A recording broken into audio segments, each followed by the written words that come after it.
한 번 더 읽어보도록 하겠습니다. 오직 오늘이라 일컫는 동안에 매일 피차 권면하여 너희 중에 누구든지 죄의 유혹으로 완고하게 되지 않도록 하라. 오늘 우리 청년들과 우리 어른들 갈렙 한나까지 함께 모였습니다. 오늘 우리가 13절 말씀을 중심으로 잠시 살펴보기 원하는데요. 이제 13절의 이 내용, 그리고 12절부터 14절까지 내용은 우리가 일평생 신앙생활 하면서 우리가 어떻게 우리가 도움을 받을 수 있는가, 무엇이 중요한가를 우리에게 잘 알려주고 있습니다. 오늘 13절 말씀에 보니까 오직 오늘이라고 일컫는 동안에 매일 피차 권면하여 너희 중에 누구든지 죄의 유혹으로 완고하게 되지 않도록 하라. 그러니까 12절부터 14절까지가 우리 각자에게 주어진 명령이라면 13절의 말씀은 혼자 할 수 없는 공동체를 향한 하나님 교회를 향한 우리 주님의 요청인 겁니다. 이 13절의 내용의 핵심적인 그 도전과 명령이 뭡니까? 여기 뭐라고 했습니까? 죄의 유혹으로 완고하게 되지 않는 것, 이것이 우리가 도달해야 되는, 유지해야 되는 상태입니다. 그 몸무게를 집에서 자주 재지 마라 라고 하는 견해가 있습니다만, 건강에 신경을 쓰고 다이어트를 정말로 하기 원한다면 하루에도 몇 번씩 올라가 봐라 라고 이야기를 합니다. 왜 그렇겠습니까? 그렇게 올라가 보면 내가 지금 내 몸의 상태가 어떻는지, 몸무게가 어떻는지, 그리고 몸무게만 중요한 게 아니라 체지방이나 이런 것들도 조금 확인이 되잖아요. 그래서 내가 지금 나의 상태가 어떻는지를 꾸준히 점검을 하는 겁니다. 그 점검의 목적이, 여기 영적인 점검의 목적이 뭔가 하면 죄의 유혹으로 완고해지지 않는 것입니다. 그러니까 여기 사람이 완고해지는 게 뭐 때문이라고요? 죄의 유혹 때문이라는 거예요. 마귀, 사탄, 이 세상의 모든 것들은 우리를 마음이 굳어버리게 만들고 아주 딱딱하게 만들고 황폐하고 은혜 앞에 반응하지 못하도록 만들기 위해서 세상의 모든 하나님을 대적하는 영들은 우리를 향해서 그렇게 공격을 하고 유혹을 하고 있습니다. 그 공격의 목적이 뭔가 하면 완고해지는 겁니다. 은혜에서 멀어지는 겁니다. 은혜 받기가 힘든 겁니다. 지난 금요일에 말씀드렸죠. 은혜 받을 준비가 된 사람은요, 평범한 말씀에도 은혜 받아요. 근데 어느 순간에 마음이 완고해지면 웬만해서 은혜를 못 받아요. 이 정도 말씀이 주어져야 겨우 은혜 받는다? 여러분, 그거는 이미 마음이 완고해진 상태. 그러니까 우리가 마음이 부드러우면 어떻습니까? 건더기만 던져도 은혜 받는 거예요. 그러니까 그거는 너무 은혜를 향해서 부드러운 상태가 되어 있는데, 근데 이 자칫 잘못하면은 이제 예배도 잘 안 드리고, 또 여러분은 이제 오후에 오셨으니까 주일 오전 예배만 겨우 드리고, 그 후에는 세상 가운데서 막 살다 보면은 우리가 나타나는 현상이 뭔가 하면 마음이 피폐해지고 완고해지고, 이거를 어떤 다른 말로 하면은 동맥경화가 생겨나. 그러니까 모든 은혜가 내 속에서 자연스럽게 막 흘러나가야 되는데 흘러나가는 게 아니라 너무나 막혀버려 있다는, 그게 바로 뭔가 하면 완고해져 있는 상태인 것입니다. 그 은혜에 대한 감각에서 여러분 어떻습니까? 은혜를 쉽게 받습니까? 툭 하면 은혜 받습니까? 건드리면 은혜 받습니까? 사실은 그렇게 돼야 되는 거예요. 근데 그렇지 않고 웬만하면 은혜를 못 받는 거예요. 그러니까 그게 뭡니까? 말에서 나타나고 마음에서 나타나고 눈빛에서 나타나는 것입니다. 여러분, 우리가 긴장해야 되고, 여러분이 뭐 건강을 관리하고 어떤 분은 하루에 2만 보씩 걷는다, 1만 보씩 걷는다, 육신의 연습과 훈련을 통해서 나의 건강을 잘 관리하는 거 좋지만은 육체의 연습은 약간의 유익이 있는 것이고, 우리에게 더 중요한 것은 영적인 연습이고 훈련인데, 영적으로 연습 중에서 결과치는 뭔가 하면 은혜를 잘 받아야 된다. 은혜를 받는데 인색하면 안 된다는 겁니다. 한번 인사하겠습니다. 은혜를 잘 받읍시다. 한번 인사하겠습니다.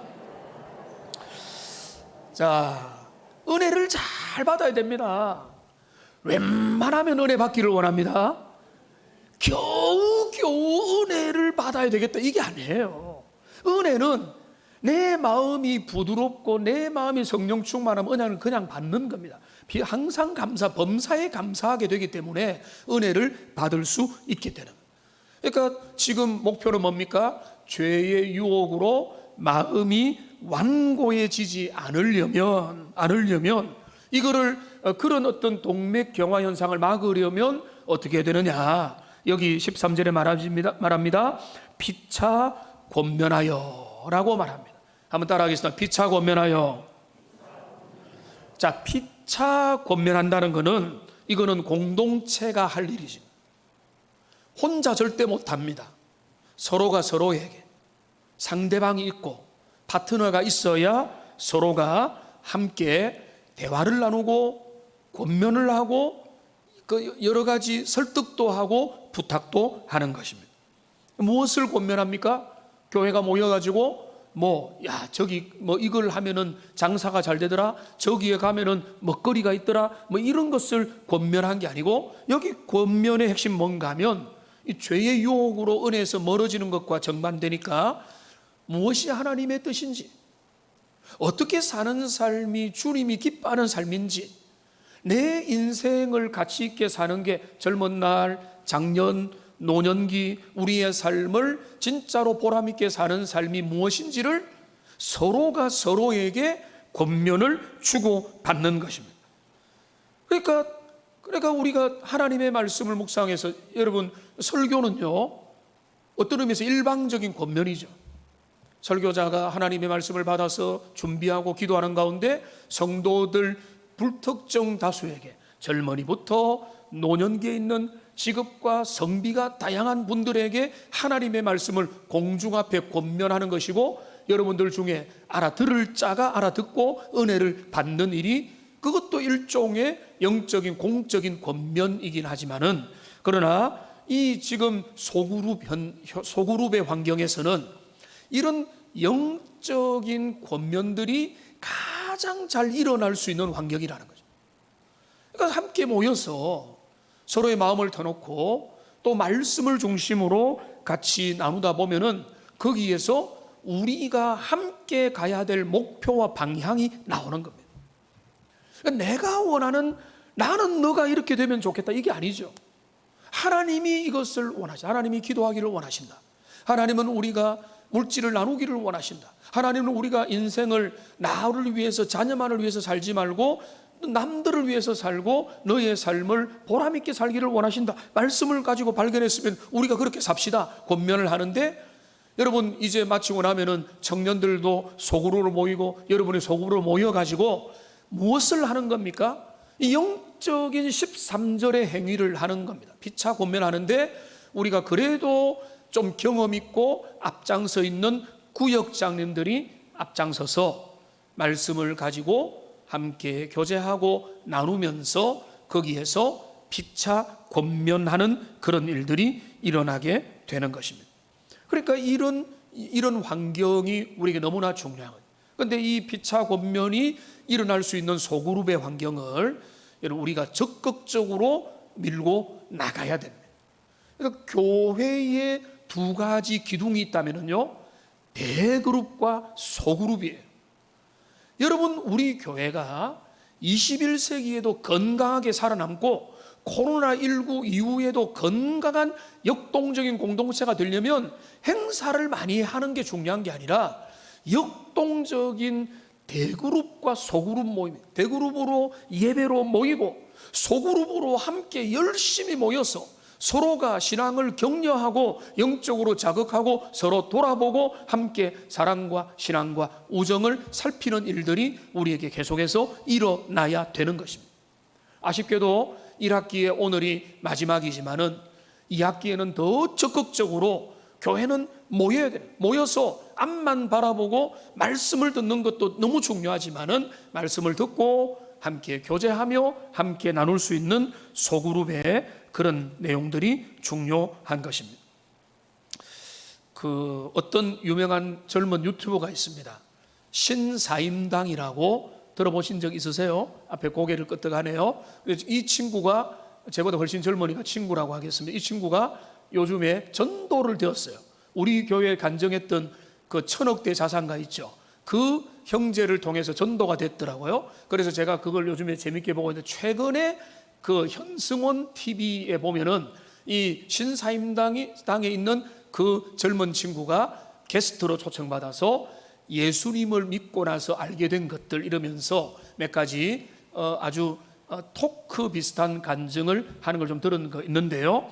근데 이 친구가 예수님을 믿고 교회를 와 보니까 예수 믿는 사람들에게 남다른 거 3가지를 이야기하던데, 그 중에 한 가지가 뭔가 하면 하나님을 믿는 사람들은 비교적 자기 객관화가 아주 능하더라, 이런 이야기를 하는 거예요. 그 말이 좀 어려운 말 같지만 뭔가 하면 모든 사건과 문제와 이유를 바라볼 때에 나 중심으로 바라보지 않는다는 거예요. 하나님께서 뭐라고 생각하실지, 그리고 이것이 하나님 앞에서 내가 어떻게 살았는지, 그렇게 그 중심으로 모든 것들을 사건과 일들을 바라보는다는 거예요. 세상의 사람들은 전부 다 자기 중심이라는 거예요. 내 중심으로 모든 문제를 바라보는 반면에 예수님을 믿고 신앙생활을 좀 잘하는 사람들을 보니까 자기 객관화를 한다는 거예요. 그러니까 나를 더 큰 기준과 잣대를 가지고 나 자신을 항상 점검하고 살필 수 있는 사람이다, 이런 이야기를 하는 거 보고, 그렇지, 그리고 그렇게 가야 되지. 그러니까 우리의 소그룹이 그런 것들을 우리에게 길러주는 것입니다. 우리가 혼자 있으면 편하잖아요. 혼자 있으면 아무도 방해 안 하고 얼마나 편합니까? 그런데 하나님께서 교회를 소그룹과 공동체로 불러주셔서 우리가 함께 있음으로 하는 좋은 일들 중에 하나가 뭔가 하면 함께 식탁의 교제도 나누지만은 여기 나와 있는 대로 피차 격려하여, 피차 권면하여서 죄의 유혹으로 완고하게 되지 않도록 하는 일들을 교회 공동체가 가능하게 한다는 것입니다. 자, 그러면서 오늘 여기 말씀에 보면 13절에 주로 등장하는 표현이 뭡니까? 오늘이라고 일컫는 동안에 매일 피차 권면한다. 오늘 매일이라는 거예요. 히브리서를 여러분 큐티나 묵상을 꾸준히 해왔던 분들은 오늘이라고 하는 시간이 히브리서 기자에게 얼마나 중요한지를 알 겁니다. 오늘이라는 시간이요, 어떻게 되는가 하면 광야 시대를 살았던 사람들의 그들의 오늘이라는 시간이 있어요. 그런데 다윗 시대의 오늘이라는 시간이 또 주어지는 겁니다. 그들은 그들의 오늘을 살았던 겁니다. 그런데 오늘 여기 히브리서 기자가 오늘이라고 했다면 이 오늘은 언제죠? 히브리서의 오늘이고 히브리 성도들이 받은 오늘이라는 거예요. 자, 그런데 또 하나의 오늘이라는 시간이 있는 거예요. 그게 뭡니까? 지금 우리가 걸어가는 우리의 오늘이라는 거예요. 자, 그렇게 보면 이 시간이라는 게 너무나 참 미묘한 게, 자, 광야를 걸어갔던 자들의 시간, 다윗 시대를 살았던 사람들의 시간, 히브리서 공동체 서신을 받았던 자들이 살았던 시간, 그리고 오늘 살았던 우리의 시간, 각자가 시간을 보내는데 그 모든 시간들을 모두는 그들의 오늘만 살아갈 수밖에 없다는 것입니다. 오전의 말씀과도 연결이 되는 거죠. 미래를 다윗의 시대를 광야 시대가 살 수가 없어요. 우리는 그 시대로 돌아갈 수도 없는 겁니다. 우리가 히브리서 그 시대로 돌아갈 수도 없는 거예요. 각자는 자기의 일생을 살아가는 거예요. 그러니까 우리가 해야 될 뭔가 하면은 우리에게 주어진 시간 동안에 뭘 하라? 죄의 유혹으로부터 마음이 완고해지지 않도록 하라. 그게 초점이에요. 우리가 뭐 업어치든 맺히든 뭘 하든 어떻게 되면 되는가 하면은 우리가 은혜를 잘 받는 사람이 되고, 마음이 강팍해지지 않고 마음이 부드러우며 하나님의 말씀을 사모하고 그렇게 가기 위해서 그런 마음만 우리에게 준비된다면 그게 제일 좋은 거예요.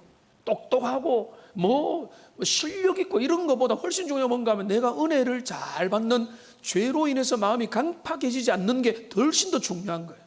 그러기 위해서 피차 권면하고 피차 확인하고 서로를 살피고 돌아보는 것입니다. 여러분, 가정도 그래서 있는 거잖아요. 부부도 서로가 다툴 때도 있고 의견이 안 맞을 때가 있고 서로가 좀 찬바람이 날 때도 있지만, 하나님이 믿음의 부부를 주신 이유가 뭡니까? 서로가 서로에게 처리처를 날카롭게 하고 서로가 서로를 통해서 배우고 보완하고, 그래서 스며들고 서로를 통해서 하나님의 마음을 배우고 같이 주님 안에서 주님을 향해서 성장해 가도록 주께서 부부를 만들어 주신 거잖아요. 믿음의 공동체도 똑같습니다. 누가 누구에게 자랑할 것도 없어요. 함께 모여서 좀 앞장선 자가 손 내밀어 주면서 함께 교제하고 함께 나누며 신앙을 격려하고, 또 말씀을 통해서 우리가 여기로 가자, 나도 가겠다, 내가 지금 가고 있다, 너도 같이 오라, 이렇게 하면서 땡겨주고 끌어주고 함께 세워주는 것, 그게 공동체를 주신, 소그룹을 주신 주님의 이유요 목적인 겁니다. 오늘도 우리가 이제 소그룹으로 모이는데, 함께 모였을 때 그저 인간적인 이야기 하는 것으로 그냥 하는 게 모임 자체가 목적이 아니에요. 함께 신앙을 격려하고 함께 세워가는 이런 은혜가 우리에게 계속 이어져서 이 외로운 세상, 어쩌면 정말 나밖에 없다고 하는 세상 가운데서 서로가 격려해서 우리가 도달해야 될 목표, 우리 13절을 마지막으로 같이 한번 읽어보도록 하겠습니다. 오직 오늘이라 일컫는 동안에 매일 피차 권면하여 너희 중에 누구든지 죄의 유혹으로 완고하게 되지 않도록 하라. 이런 은혜가 우리 모두에게 임하기를 주님의 이름으로 축복합니다. 우리 기도하겠습니다.